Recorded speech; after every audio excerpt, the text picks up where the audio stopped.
quantity of life is really energy, and our mind is always trying to make that energy look and feel, in some sense, comfortable.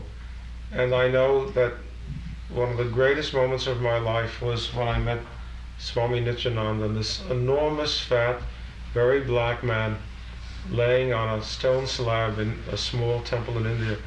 And I was taken there with no idea of who it was, and I saw this strange-looking beast laying there, and nothing in me, in my background, would in any way allow me to relate to him.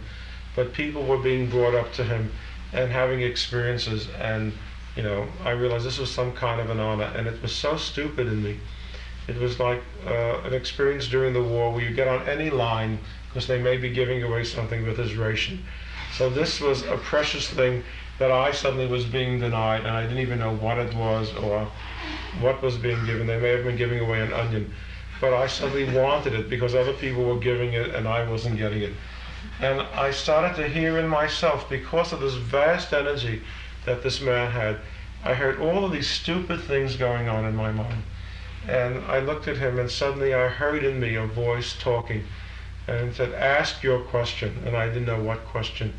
And again I went through this whole thing of my psychotic craziness, going up and back. And I sat there for hours, and his energy opened in me my need.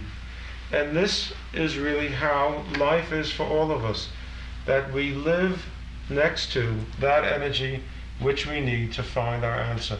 But we reject. We reject people, we reject situations, and in every sense we reject life. And you have to understand on the simplest level that you open and love, because God really is love.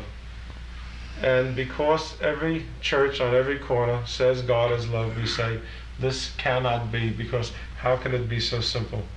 But it's true. This energy of love, this inner communication, the ability to feel flow between yourself and another person, is the ability to take the content out of that situation and grow with it. But if we want it to be this situation or that situation or a particular situation, and it really doesn't matter. If you stand under the sun, facing the sun, you can take in the energy. If you stand with your face the other way, you can take in the energy. You don't have to have an introduction to the sun to receive from the sun. And neither do we have to have an introduction to receive from another person. Consciousness is taking, not analyzing. It is not a function of the mind. It is a function of need, which you open to.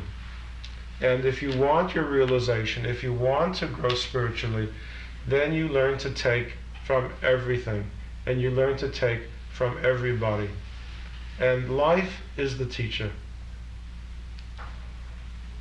Life is there. We are in life. It's like a man sitting in the middle of the ocean crying because he can't see water.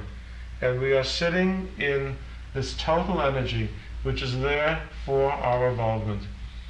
And people look and say, you're not this, I can't take from you, and this one is not that, I want special. It's ridiculous. It's ridiculous. A stupid man needs special.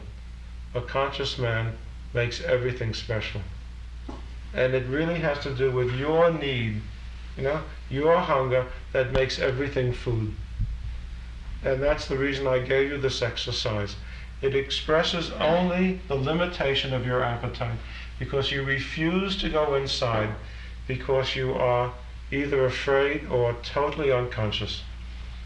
Unless you have a deep appetite inside, a tremendously deep appetite, and your heart is deeply open and all you want is your realization, then you will never have a chance, because your focus is here or there, and your focus should be there, all the way up. No man walking on the earth, now or ever, was anything but a servant of God. Nobody ever was that. It is a reflection of a contact that is supposed to serve you.